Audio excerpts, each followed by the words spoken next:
Mau menjadi seseorang yang bahagia? Ini adalah video yang paling tepat untuk kamu because hari ini kita akan membahas tentang the science of happiness. So, stay tune sampai akhir video ini.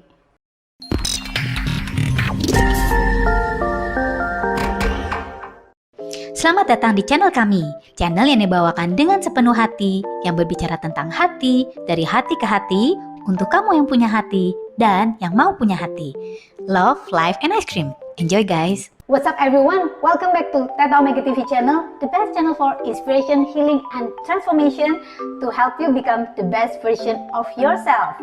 Seringkali kita tuh mikir, gimana sih caranya bahagia? Semua orang pasti tujuannya adalah untuk menjadi bahagia. Memiliki lebih banyak uang, tujuannya supaya kita lebih berbahagia. Memiliki seseorang yang kita kasih atau seseorang mengasihi kita, tujuannya adalah untuk membuat diri kita bahagia. Bener ya? Tetapi ternyata sebenarnya ada science di balik happiness. So, the science behind happiness. Menjadi bahagia itu sebenarnya sangat mudah. Dan kita bisa mengambil kendali atau mengambil kontrol untuk menjadikan diri kita bahagia saat ini juga. Apa sih yang bisa kita lakukan untuk menjadi bahagia, untuk memutuskan? Yang pertama-tama adalah kita putuskan tidak menjadikan kebahagiaan itu adalah target utama. Loh, apa maksudnya? Iya, maksud saya adalah jangan menjadikan kebahagiaan itu adalah syarat. Misalnya, kamu mengatakan, saya akan bahagia jika. Nah, jika saya memiliki uang 100 juta. Waduh, gawat kalau kayak gitu. Kenapa? Berarti hal itu adalah di luar kendali kamu. Kamu tidak akan bahagia dong sampai hal itu tercapai. Tetapi yang benar adalah saya memutuskan bahagia sekarang. Apapun yang terjadi di dalam hidup saya. Jadi bahagia ini adalah keputusan kita. Intinya adalah just decide that you want to be happy now and enjoy the journey. Enjoy the journey to become the better version of yourself and enjoy the journey while you are already happy. Karena semakin kita bahagia, semakin banyak hal-hal yang baik yang bisa kita tarik di dalam hidup kita. Yang kedua, untuk membuat kita menjadi lebih bahagia adalah connect with other people. Karena kebahagiaan itu lebih merupakan sebuah pengalaman. Jadi semakin banyak kita connect dengan orang-orang lain, orang-orang yang positif tentunya, ya kita di dalam hubungan itu kita bisa tertawa, kita bisa menikmati saat-saat kebersamaan, itu membuat kita lebih bahagia. Dan ini masuk di dalam poin kita yang berikutnya, yaitu adalah prioritize time over money. Jangan menjadikan uang itu adalah sumber kebahagiaan kamu, tetapi jadikan precious moment, present moment adalah sumber kebahagiaan kamu. Ini membuat kita balik kepada diri kita sendiri dan kita melihat, belajar menikmati present moment. Learn to enjoy the present, learn to enjoy the moment. Karena kita nggak pernah tahu ya, suatu hari di masa depan justru momen-momen kecil di dalam hidup kita ketika kita look back itu adalah momen-momen yang membahagiakan. Jadi kita lebih menghargai waktu kita, precious time kita daripada uang ya, dalam hal untuk membuat kita lebih bahagia. Dan ini juga lead to the third one ya, tempatkan pengalaman ya sebagai sumber kebahagiaan kita lebih tinggi daripada material things.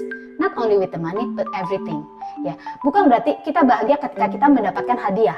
Bukan berarti kita hanya bahagia kalau kita misalnya mendapatkan baju baru, dapetin mobil baru, dapetin hal-hal yang sifatnya material things. Tetapi sebenarnya sesungguhnya yang membuat kita lebih bahagia adalah kalau kita kaya akan pengalaman-pengalaman hidup yang luar biasa. Next, apa sih yang bisa membuat kita lebih berbahagia? Nah, ada beberapa hal yang kita bisa lakukan, misalnya exercise. Berolahraga itu atau exercise yang ringan seperti jalan pagi itu terbukti akan memacu hormon-hormon yang membuat kita lebih bahagia dan lebih nyaman terhadap diri kita sendiri. Jadi kebahagiaan itu sebenarnya bisa kita ciptakan kan lebih mudah. Dan spend waktu di alam ya, spend more time outside gitu ya, nggak terkungkung dalam lingkungan cuman rumah, cuman gedung. Itu membuat kita lebih bahagia loh. Jadi kalau kita bisa ngelihat, wah ini udara yang segar, bisa hidup udara segar, bisa ngelihat pemandangan alam yang luar biasa. Ini membuat kita bahagia di dalam. mungkin tidak membuat kamu jadi tertawa terbahak-bahak, tetapi akan membuat kamu lebih bahagia dan puas terhadap hidupmu sendiri. Kita juga bisa menjadi bahagia ketika kita berani embrace our bad mood as part of you as human. Jadi kalaupun kita kadang-kadang mengalami saat-saat down, sedih, sebel, it's really okay. Jadi jangan sampai dipikirin, overthinking, overanalyzing, karena sebenarnya bad mood itu mungkin hanya karena satu hal. Tetapi kalau kamu mikirnya berkepanjangan, dianalisa, dianalisa bukan untuk diperbaiki lagi, dianalisa untuk mengejudge diri kamu lebih. Ini akan membuat kamu lebih tidak bahagia. Tetapi kalau kamu membiarkan diri kamu jadi manusia, boleh kok gue sekali-kali punya emosi, it's really okay. Kamu akan lebih enjoy, lebih ease out with your life. It's really okay to be yourself. It's really okay to be human, right? Untuk menjadi bahagia, kamu bisa lakukan dengan mengingat hal-hal yang membahagiakan kamu di masa lalu. Ngelihat foto-foto ketika kamu bahagia seperti yang tadi kita lakukan ya. Atau pengalaman-pengalaman kamu. Apa sih pengalaman-pengalaman kita yang paling membuat kita bahagia? Dan coba saat ini juga, sekarang juga. Kalau kamu mengingatnya, pasti kamu tersenyum kan? Pasti kamu langsung kadang-kadang ketawa sendirian. Hal lain yang bisa membuat kita lebih bahagia juga adalah ketika kita berinisiatif melakukan some act of kindness. Jadi, lakukan sesuatu kebaikan kepada orang lain. Ketika kita melakukan kebaikan kepada orang lain, sebenarnya efeknya bukan cuma kepada orang tersebut, tetapi lebih efeknya kepada kita.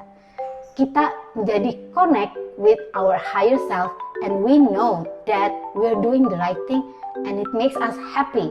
Coba aja kamu saat ini juga ya, dengan apa yang kamu punya, coba berikan yang terbaik kepada seseorang. Misalnya, ada seseorang yang kurang beruntung, pengemis di jalan misalnya, atau kamu berusaha untuk mengumpulkan uang, menyumbang ke panti asuhan, dan ketika kamu melakukan hal itu, pasti ada satu secercah kebahagiaan yang kamu dapatkan di dalam diri kamu. I'm doing something good for somebody else and it also impacting me.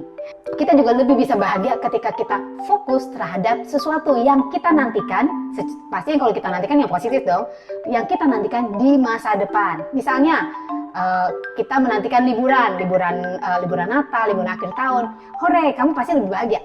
Kamu sudah mulai mempersiapkan, gila gue mau ngapain aja ya kalau gue lagi liburan seperti ini ya. Jangan lupa pastikan kalau kamu udah nyampe di liburan itu, di masa depan itu, kamu berada di present moment sehingga kamu benar-benar menikmati kebahagiaan kamu. Jangan lupa komen di bawah ini terhadap tips yang saya berikan, apakah tips ini masuk akal dan kapan kamu mau mulai menjadi bahagia. Kalau video ini bermanfaat untuk kamu, jangan lupa untuk klik like and share video ini. Dan also, check our other video di channel kita. Saya dengan Angelica Del Savio. Thanks for watching this video. Don't forget to live extraordinary and live your life to the fullest.